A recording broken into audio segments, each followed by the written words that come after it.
In this video, we're going to take a look at A&M in their spring game and what they look like. I mean, new coaching staff, new offense coordinator. First thing we're looking at is Colin Klein and his new offense that they're running here at A&M.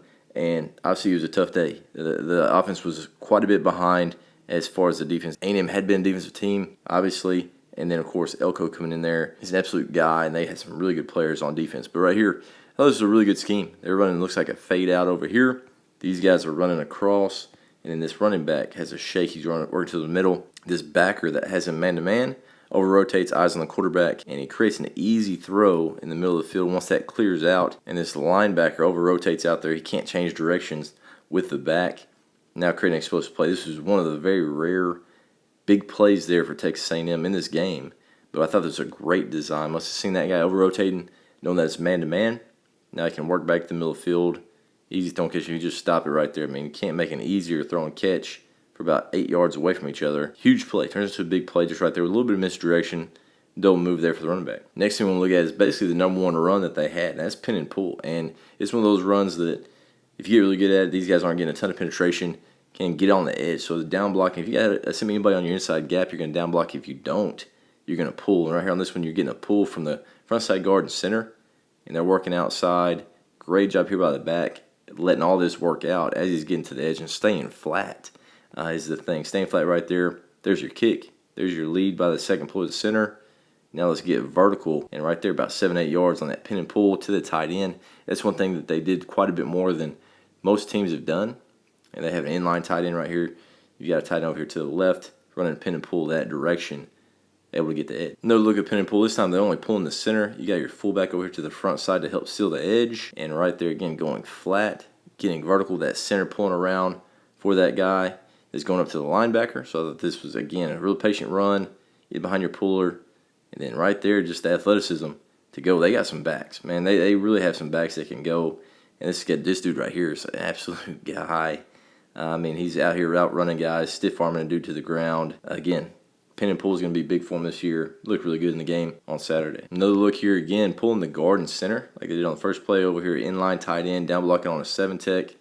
Down block, down block. They got the edge. They're going to kick the corner who ended up firing, leading up on the safety. If you can get that, kicking a corner, leading on the safety is what you want. Gets about 9-10 yards right here on this one. Again, backfield loaded. Tons of dudes that can go. Anytime you can get on the edge, make those guys run, make those safeties fit into the box a little bit differently, and also punishing a guy. I mean, you got a guy right here trying to play over the top, gets absolutely ran through, flat backed right there. So really like this run scheme for A&M and Colin Klein. Here's another thing that's going to be a staple of Colin Klein's offense. You got a guy over here, receiver that's pretty tight. He's working to the flats right here. They're going to seal, make it like outside run. Obviously, they're running some pin and pull, outside zone, all these different things. Now you're getting a guy working all the way across, especially if you're playing man-to-man. How are you going to play that man-to-man? He's going to the flats. You can't stick tight to him. Quarterback whips his eyes around. Easy throw and catch right here. Getting the ball to the flat. These guys playing way over the top. You got guys booting across. This tight end that sealed the edge. Now he's working back out is another option as well. Probably either a comeback or a corner there, but on the outside receiver, guy working across. So you do have options, but the number one option is open right there. So take it. Get the ball to one of your best guys in space. See if they can tackle right there. And again, misdirection off those outside runs.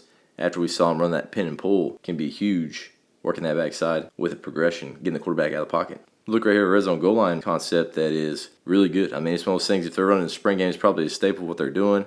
You got power up front to the left with the shovel option, and the first thing you're looking at is what does this DN do? If he gets upfield, not allowing you to get on the edge, you're just going to shovel this thing, you're going to run power. You basically block that guy's power read just with the sprint out, and right there, he gets the edge because he squeezes.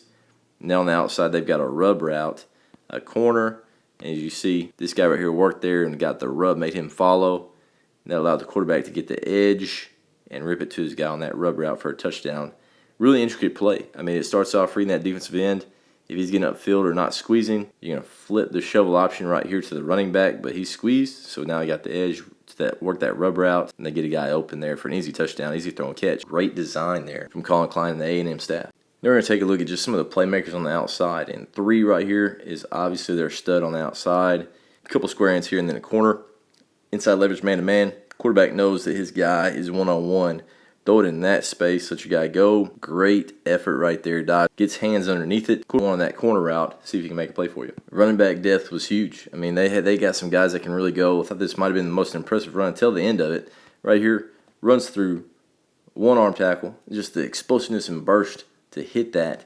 Runs through 2 arm tackles, and now you got a safety trying to fill in there. Stiff arms him to the ground, 3 tackles, but then right here, corner's able to get the ball out. Got to be strong with the ball at the end, but just the aggression, speed, strength to run through those arm tackles. Could be a big time player here for A&M in the run game. There by number 8. Still got to find a way to finish with the football, though, at the end of it. Another running back here. This looks like the fun bunch, though, the young guys. And this guy's a different breaking the tape. You got some playmakers there in the backfield at A&M. Another look of a way Collin Klein's going to try to find a way to get 3 the ball. Jet sweep right here. Looks like they're possibly reading the DN. Got a couple guys out here leading. And now 3's out there in space. One of your best players, just like in basketball, find a way to get the ball to go through the net for your guy. Give him the ball in space. See what happens. Gets 10-plus yards to one of your better dudes. Get him in space. See what happens. Good design. Another play for 3. Quarterback does a good job on this one. Hey, he steps up. Now he's working to the left, and he's got his guy. Number 3 is down there. Safety's got his back turned. Throw the ball up. See what your guy does. And right here on this one, he goes up and he mosses the guy. I mean, this is a huge play. Probably their best guy on the edge without a doubt. Maybe one of the best ones in the SEC. Then we're going to take a look at just some of the quarterback play here for A&M. And on this one, I think this is just a poor quarterback play on this. Quarterback gets his eyes down. They just have a bend route. You got a couple of out routes right here.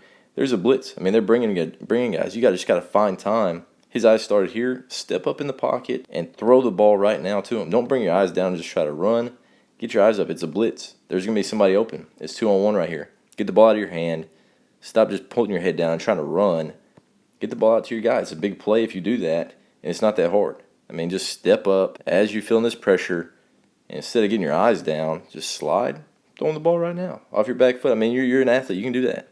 If not, got to find somebody else. Here's another play from a different quarterback, and on this one again, it's almost like the quarterback just gives up on this play. Now, of course, this guy gets rocked. Cool. It's not perfect. All right. He's looking here. He doesn't like it right there to the tight end, whatever it is. Now just bring it back down. He just spikes it into the ground. Why the heck don't you just throw it to the guy? Go up and over this dude and just give him the ball. Why would you just spike it at his feet? Which I understand. That's what quarterbacks are taught. Hey, if the screen's not there, throw it at his feet. But guess what? It is there. The guy's open right now. Why the heck won't you just throw him the ball and see what happens? That's one of those things that I don't understand. He's just being a robot. Don't be a robot, man. Fake, do something. Get him the ball. I don't care if it's a scrimmage. Find a way to be a playmaker. Another look right here. Throwing a bubble out here for the quarterback. And to me, it just looks like a robot. I mean, you got to get this thing out a lot quicker. This is a pre-snap read because you're not getting this thing really into the stomach of the running back. And he's dropping anyway. If this is a post-snap read, he's dropping. Our numbers are right in the box, but it's pre-snap. You got to get this thing out a lot quicker so these guys don't have to block for nearly as long. They had to block for an extra half second. And by the time the ball got to him, he's a little bit wide. The ball's inaccurate. It's behind. You got to put this thing on his face mask so that if it's right here instead of here, he's able to catch it, see this guy with the leverage, and then go vertical. So, bad placement on the ball. It takes forever to get out. There's really poor play there by the quarterback throwing the bubble pre-snap. No look here. This is a post-snap read. I think they're actually reading that guy somehow. Now, of course, they got a free D end as well. There's the bubble. Quarterback going to his left makes it look a lot quicker getting out. But again, inaccurate ball. Throwing this on his back shoulder. Got to get completion, though. Got to run that outside linebacker that was trying to get hands up. But there's the bubble. It's about 3-4 yards. Hopefully, he can put that thing on his face mask. Be a little bit more accurate there for the quarterback. Give our guy a better chance to be successful out there in space. Of course, wide receiver doesn't play with just a whole lot of momentum either. Just gets absolutely formed up as he's just kind of hopping around. This right here is a pretty impressive throw, just based off of athleticism and talent. I mean, he's stepping over the pocket. It's a bit of a mesh. He's working back across to the running back. There's the mesh coming across, trying to beat man-to-man. He starts rolling a little bit. Really no reason to roll, but he does anyway, which is fine. And right here, starts rolling, and just the pace on this ball that he's got. Off his back foot, off platform, rips it to him, puts it right where you want to, right on his chest. I thought that was a really good throw. Really good throw and catch right there by the quarterback, making a play right there off platform. So we saw Collin Klein's offense. We saw some playmakers on the edge and in the backfield. We also saw a little bit on QB play. Now we're going to look at Elko and the defense. This dude's line got absolutely after the quarterback. And right here, these dudes must have been watching Dwight Freeney highlights all year in the offseason. Just watch this spin move right here. Oh my gosh. That's unbelievable. No chance there for the tackle. And they did this all day. I mean, they were getting after the quarterback. If you watched it, you could see, man, everything the offense did was really a struggle because up front they couldn't handle that defensive line. Now, of course, A&M, they lost some guys that were highly touted, but they are still getting after the quarterback. Talent's not going to be an issue, especially on the defensive side. Great move right there. No, look here, same guy. It's number 11, spin move. I mean, Dwight Freeney would be absolutely jacked up about this. Of course, we want to keep our feet right here on this one. He's falling down, about to run to his own dude's knee. Give him an issue right there. But, again, the spin move, how quickly that can happen, and get into the quarterback's face, I thought that was really impressive. I must have been working that all offseason. But right there, getting pressure quickly on the quarterback with just a 4-man rush. I appreciate you guys watching. I think that's going to be really interesting for A&M this next year. They're going to have some talent on both sides of the football. Make sure you share the video with fellow fans, especially A&M fans. Would love to hear what you guys think of the 2024 season and how the Aggies are going to look. So make sure you subscribe as well so you can see all the spring game videos. And then, of course, as we get into the season. But we'll see you guys again in the next video.